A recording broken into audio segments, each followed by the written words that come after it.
सुप्रभात बच्चों। आज मैं आपका हिंदी शिक्षक सुनील कुमार पांडे आप लोगों के साथ फिर एक वीडियो के माध्यम से मैं जुड़ रहा हूं। और आज मैं जो लेकर के उपस्थित हूं ये आपकी पाठ्य पुस्तक बसंत भाग 2 में संकलित एक कविता शाम एक किसान। इस कविता के रचनाकार श्री सर्वेश्वर दयाल सक्सेना जी हैं। सबसे पहले हम लोग सर्वेश्वर दयाल सक्सेना जी के बारे में देखते हैं। श्री सर्वेश्वर दयाल सक्सेना का जन्म 15 सितंबर 1927 को जिला बस्ती उत्तर प्रदेश में हुआ था।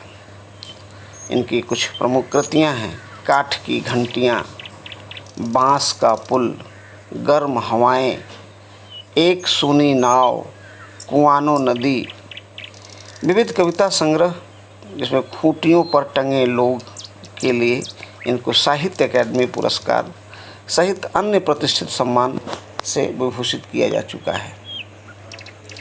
आगे देखते हैं कविता। इस कविता में कवि ने जाड़े की शाम का सुंदर प्राकृतिक दृश्य का वर्णन किया है और वर्णन करते समय उन्होंने एक बड़ा सुंदर रूपक बांधा है। जाड़े के समय में, जाड़े के दिनों में, शाम के समय में जो दूर स्थित पहाड़ है वह किसी किसान की तरह लगता है। तो पहले कविता को पढ़ते हैं।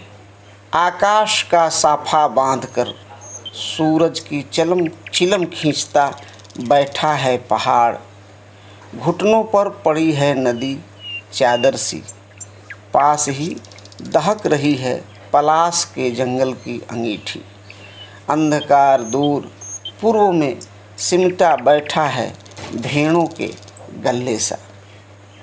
इसका प्रसंग देखें। शाम एक किसान कविता के कवि श्री सर्वेश्वर दयाल सक्सेना जी। इस कविता में कवि ने किसान के रूप में जाड़े की शाम की प्राकृतिक दृश्य का चित्रण किया है। कहते हैं इस प्राकृतिक दृश्य में पहाड़ बैठे हुए एक किसान की तरह दिखाई दे रहा है। आकाश उसके सिर पर बंधे हुए साफे के समान है। जैसे किसान शाम के समय में अंगीठी तापते हुए अपने सिर पर साफा बांध कर बैठा रहता है, पगड़ी बांध कर बैठा रहता है, ठीक उसी तरह से ये पहाड़ शाम के समय में लगता है किसान की तरह बैठा है। और उसके ऊपर जो आकाश है वह आकाश लगता है उसके सिर पर बंधा हुआ साफा है। पहाड़ के नीचे बहती हुई नदी घुटनों पर रखी चादर सी। मतलब जो पहाड़ के नीचे की जो ज़मीन, जो पहाड़ के नीचे जो बहती हुई नदी है, ऐसा लगता है किसान ने अपने घुटने पर चादर ले रखा है। पलाश के पेड़ों पर खिले लाल लाल फूल जलती अंगीठी के समान दिखाई पड़ रहे हैं। पूर्व क्षितिज पर घना होता अंधकार, झुंड में बैठी भेड़ों जैसा, और पश्चिम दिशा में डूबता सूरज चिलम पर सुलगती आग की भांति दिख रहा है। यह पूरा दृश्य बड़ा ही शांत और मनोरम है। कविता की अगली पंक्तियां हैं कि अचानक बोला मोर जैसे किसी ने आवाज़ दी, सुनते हो चिलम औंधी, धुआं उठा, सूरज डूबा, अंधेरा छा गया। शाम एक किसान कविता के कवि, जैसा हमने पहले भी बताया था कि श्री सर्वेश्वर दयाल सक्सेना जी हैं। इसमें कवि ने किसान के रूप में जाड़े की शाम के प्राकृतिक दृश्य का चित्रण किया है। कवि ने जाड़े की शाम के प्राकृतिक दृश्य का चित्रण करते हुए कहा है कि तब तक अचानक मोर बोल उठता है, मानो किसी ने आवाज़ लगाई हो। सुनते हो, जैसे कोई किसान घर के बाहर अंगीठी, चिलम पीता हुआ अंगीठी ताप रहा हो, अंगीठी पर बैठे हुए सेंक रहा हो अपने आप को।